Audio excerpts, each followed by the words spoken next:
Ils m'ont aussi rincé avec des soirées PlayStation et des activités du turfu. Bref, si à chaque fois que je ferai une infiltration, ça se passe comme ça, je pense que me faire péter par des vigiles va devenir un véritable kiff. J'ai découvert des choses atroces sur mon animal. Vous le savez, j'ai récemment adopté un bébé escargot géant. Bon, du coup, il ressemble vachement à un escargot normal, mais promis, c'en est pas un. Et du coup, je me suis renseigné sur lui. Eh ben putain. Alors avant que je commence, les âmes sensibles, vous prenez votre téléphone et vous faites ça. Merci. Merde. Pour commencer, j'ai déjà été étonné de savoir que les escargots avaient des pieds. Je veux dire, ils... Je sais pas, ils chaussent du combien? Et sinon, vous savez où se situe l'anus d'un escargot? Ah oui, ça y est, on rentre dans le dur là. Et ben il se trouve dans son cou. Il a un trou du cou, littéralement. Et d'ailleurs, vous le savez peut-être déjà, mais les escargots sont hermaphrodites. Ça veut dire qu'ils ont les deux sexes. Oui, ils ont une bite et une chatte. Et devinez où se situe leur sexe? Dans leur cou, toujours. Alors, pas au même endroit que leur anus, hein, ils font pas caca dans leur... Ah, c'est dégueulasse. Et du coup, par curiosité, j'ai cherché des vidéos de reproduction d'escargots. Regret immédiat. Alors, je peux pas les poster ici, sinon mon compte saute. Alors, je vous ai tout mis sur Instagram, à côté des photos de mon jambave. Et je vous rappelle que les âmes sensibles... Merci. Ça fait maintenant 1 an que je me fais pousser les cheveux, et c'est super beau. C'est faux. Et avant d'avoir cette coupe, j'ai fait toutes les coiffures du monde et on va les noter aujourd'hui. Bon, la coiffure avec laquelle vous m'avez certainement connu, c'est celle-là, 10 sur 10. D'ailleurs, est-ce que je me coupe les cheveux comme ça ou est-ce que je continue à laisser pousser? Dites-vous qu'un jour, j'ai eu cette coupe, et c'est pas une blague. C'est juste hideux, on dirait un roucoups mais malade, 2 sur 10. Certains m'ont aussi connu avec cette coupe, et oui, ça a existé. Alors je sais qu'il y en a qui kiffaient, mais franchement, la teinture était dégueulasse, 6 sur 10. Oui, j'ai déjà fait une permanente. Et je regrette. Bon, en vrai, j'abuse, c'était pas si dégueu, franchement, 7 sur 10. Par contre, j'ai voulu la teindre en blanc, et là non, voilà, il y a un moment, faut savoir s'arrêter, 3 sur 10. D'ailleurs, puisqu'on est dans les teintures, ma photo du million, 4 sur 10. Ça, voilà, pareil, 4 sur 10, que dire en fait. Bon, là, il y a plus d'efforts, les Teletubbies m'ont chié dessus, 2 sur 10. Bonjour, on dirait que j'ai 90 ans. Dites-vous que je me trouvais archi frais, hein. Je vous présente aussi la coupe mystère, voilà, je sais pas à quoi ça correspond, je sais pas quel est le projet. 1 sur 10 pour la participation. Bon, là, c'est complètement plaqué en arrière, on dirait un énorme mafieux italien. Ça passe, 7 sur 10. Et voilà, on a fait un bon petit tour des coiffures, alors dites-moi laquelle vous avez préférée, et la semaine prochaine, je me la refais.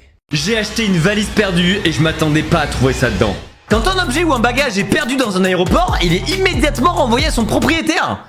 Et non, si personne n'est venu réclamer un bagage perdu, il est mis aux enchères. Sauf qu'on peut pas savoir ce qu'il y a à l'intérieur de la valise avant de l'avoir acheté. Du coup, j'ai acheté une valise aux enchères pour avoir la surprise de découvrir ce qu'il y a dedans. Oh, il y a vraiment des habits. Vraiment, ça fait de la peine. Tous les t-shirts. Non, mais c'est horrible. Bon, si jamais quelqu'un parmi vous reconnaît son jean, il me fait signe. J'ai l'impression de rentrer dans l'intimité des gens, je vous jure, c'est...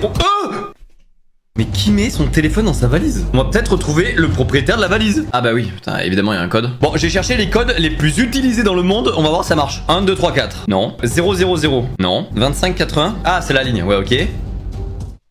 Bon, les gars. Attendez, il a TikTok sur son tel, hein. Ça se trouve c'est une gigastar, hein. Alors, profil... 300 000 abonnés? Yogurt Factory il s'appelle. Non mais c'est excellent. Ah non mais en fait ils font des glaces. Bon on va essayer de retrouver le gars. Mais en attendant je suis obligé de leur faire une petite vanne et poster une vidéo sur leur compte quand même. Je suis désolé, j'ai retrouvé leur valise, je mérite. Je vais poster ça demain, alors allez sur leur compte pour pas rater ça, ça va être bien drôle. J'ai voulu faire une blague à une marque et ils ont pas du tout apprécié.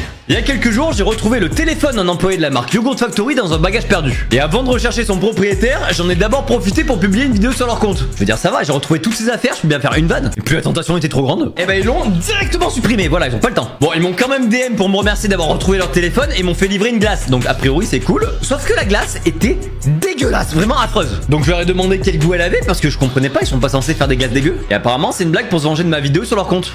Mais c'est très drôle ça. Sauf qu'ils ont dû oublier que j'avais encore leur téléphone et que je pouvais m'en servir. Donc là je vais faire une annonce officielle sur leur compte. Voilà, gros chef. Alors je suis pas bête, j'ai vu les vidéos d'Antion, mais techniquement ils peuvent rien faire pour m'en empêcher puisque je fais rien d'illégal. Sache que nos avocats vont te recontacter très rapidement. Je publie juste sur un compte auquel j'ai accès.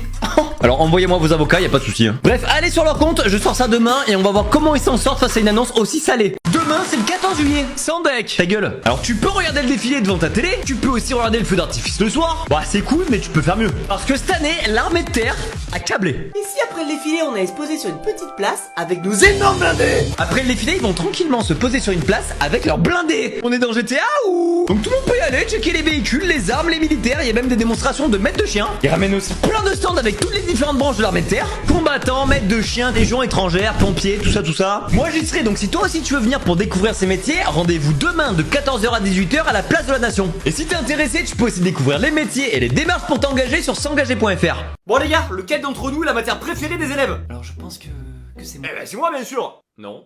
Quelqu'un d'autre? Bah comme je vous disais, je pense que c'est moi. Bon, en tout cas, c'est pas sport. Quoi? Mais pourquoi? Je suis la seule matière où y a pas de devoir. Non mais t'as raison, tout le monde fait des dispenses pour te sécher. En même temps, un triple salto arrière, ça vaut 10 sur 20 pour toi. Eh bah super, vous pensez à qui alors? À anglais? I am the best matière. Le problème c'est qu'elle a un petit défaut. In English, please. Voilà, son défaut c'est ça.